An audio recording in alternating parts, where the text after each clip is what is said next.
So we've been looking at big picture metabolism and then some of the detailed skills like nucleotides and pathways or definitions that we need. So now we're going to look in more detail at interpreting a pathway. We're going to be interpreting glycolysis. So just to give you a reminder of the context, this would be after our food or carbohydrates have been hydrolyzed, then we're talking about glucose is in the cytoplasm of the cell. So we're at stage 2 of metabolism. And we are looking at this process here where our monosaccharides have moved into the cell in the cytoplasm. That's where the glycolysis pathway is happening. So we're gonna zoom in chemistry style to look at this. You don't need to memorize any of these structures or names, but given this picture or one like it, you do need to be able to interpret it, okay? And we have a few words over here. Again, we're looking at a pathway. Any of these chemicals that we're talking about in here, we could refer to as metabolites, just chemicals that are in metabolism. We're going to be talking still about our substrate, about our food that we ate, and in this case, our focus will be on glucose as our starting substrate. Reminder, this is catabolism, so we're breaking things apart. We're going from 6 carbons to 3 carbons.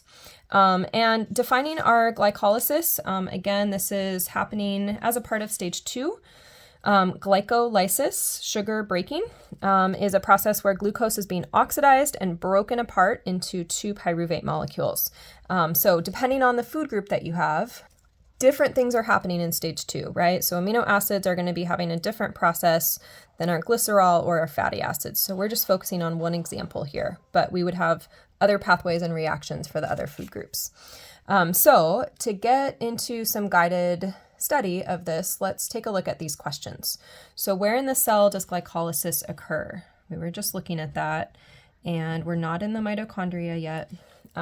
We're just in the cytoplasm. Next up, we want to highlight or notice the names of the substrates, and we're going to call everything a substrate as we get through until we get to our products. So let's take a look at these names. Notice I go from glucose to glucose 6-phosphate. Just in that name, I have a hint that phosphate got added. Fructose 6-phosphate, fructose 1,6-bisphosphate, keeps going here. All these different names as the substrate gets modified. And that kind of reminds me of this generic pathway that we saw. We have the substrate getting modified until finally I get to that end product. So this is our substrate just going through a bunch of different modifications till we get to that final product that I'm after. So we notice those, and then also highlight or circle the phosphate groups on the substrate. So now we're going to take a look at the structures a little bit, and these are kind of small, so especially if you aren't working on like a tablet. We're looking for OPO3. Phosphate is PO4, right? And it comes charged as well. So let's see if we can find some of those phosphates. We saw them in the names, right? Here's phosphate, here's bisphosphate. That means there's 2 of them. Keep looking for phosphates. Okay, so all kinds of phosphates as I go through there. I also have phosphates here in the ATPs and ADPs, right? But we're not going to highlight those right now. Now let's highlight those ATP molecules on the overall reaction and the pathway. So in the overall reaction, I'm going to produce 2 ATPs. As I look here, here's an ATP. It's going into the reaction, right? Here's another ATP going in. And then down here, later in the pathway, I have ATPs coming out and ATPs coming out. And that's really typical of pathways, that you use some energy and you produce some energy.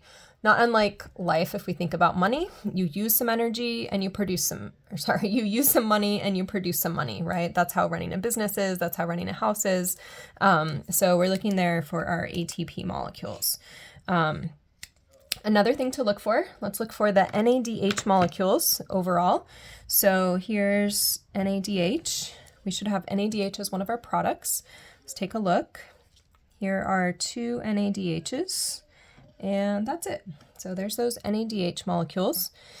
And then we can notice the numbering that we noticed on the previous page. So we've got the numbers here for us, 10 steps. We can label each reaction. This will take a little bit of work, but label each reaction as seen by the organic substrate. So in other words, ATP is the nucleotide, and it's losing a phosphate. But we want to focus on the substrate, which is in green. Glucose turns into glucose 6-phosphate. I can see the structures here, and so it gains a phosphate.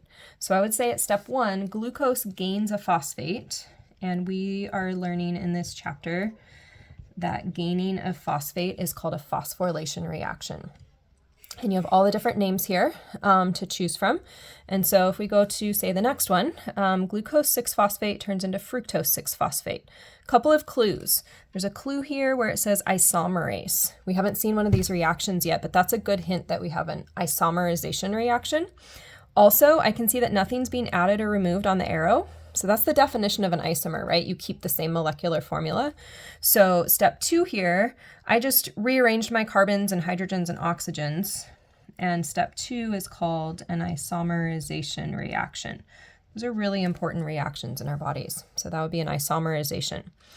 Next step would be this fructose 6-phosphate turning into the fructose 1,6-bisphosphate. Okay, I can see in the name gaining another phosphate. I can see in the structure I go from 1 phosphate to 2. So that means that, again, this is a phosphorylation reaction. And as I do those phosphorylation reactions, I'm transferring energy into this substrate that later I'm going to get out that energy later in the second half of this process. Step 4 is a new type of reaction that we haven't seen before. So I've got this fructose, which has 6 carbons in it, and then suddenly it gets cleaved or broken in half into a 3-carbon chunk and a 3-carbon chunk, which we know is our goal, right? To get down to this pyruvate. Pyruvate has 3 carbons in it. And so this step 4 is a new type of reaction we haven't seen before. Our word for it is cleavage. Cleave means to break apart or to pull apart. And so I'm breaking this 6-carbon molecule into 3-carbon molecules. So that is the step 4. Step 5 then is it's not efficient to have 2 very different 3-carbon molecules. So this one isomerizes. Step 5 is an isomerization reaction. Isomerizes so that I have 2 of these glyceraldehyde 3-phosphates. So just slight rearrangement. Notice there's nothing on the arrow. We're not gaining or losing or anything. So we're labeling along. This would be somewhere we could take a break and come look at question number 6. So 6 says, at which step is the substrate molecule broken into 2 molecules? So where did we have that breaking or cleavage happen? That was at step 4, right?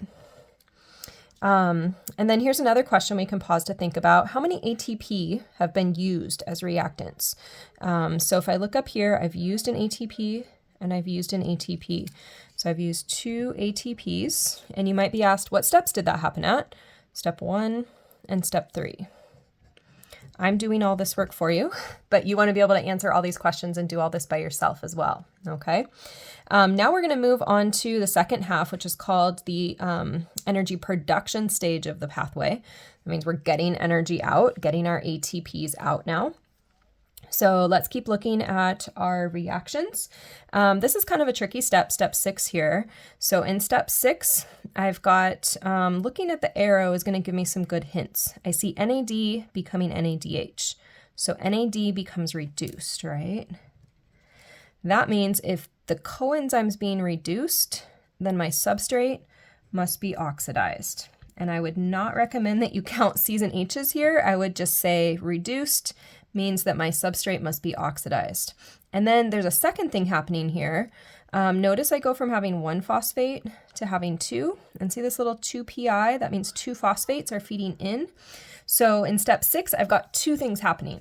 So this is oxidized, and my substrate here is also going through a phosphorylation reaction. So at step 6, I've got double things happening. It's like 2 finals in one day. Sucks. So that's what we're looking at there. Continuing down, if I look at this next step, now I go from 2 phosphates to 1 phosphate. So at step 7, now I would say that my substrate is going through dephosphorylation, right? I've lost a phosphate.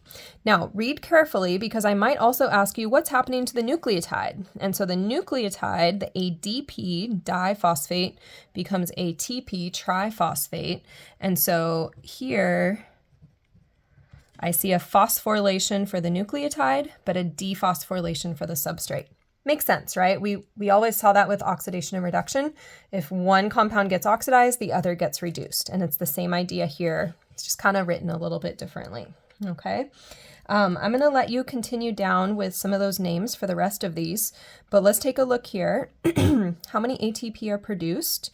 So I'm looking at coming out arrows. So here I've got 2 ATPs and 2 ATPs. So that's a total of 4 ATPs produced. And we want to keep in mind that once I get to this point here, notice that I have 2 molecules.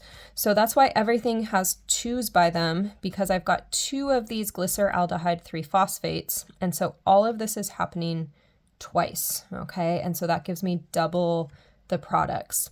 So I have 4 ATP produced and I had 2 ATP used. And so a way that we talk about pathways is the net ATP, okay? If I spend $2, but I make $4, my net income is $2, right? I've got $2 to go spend now on whatever I want.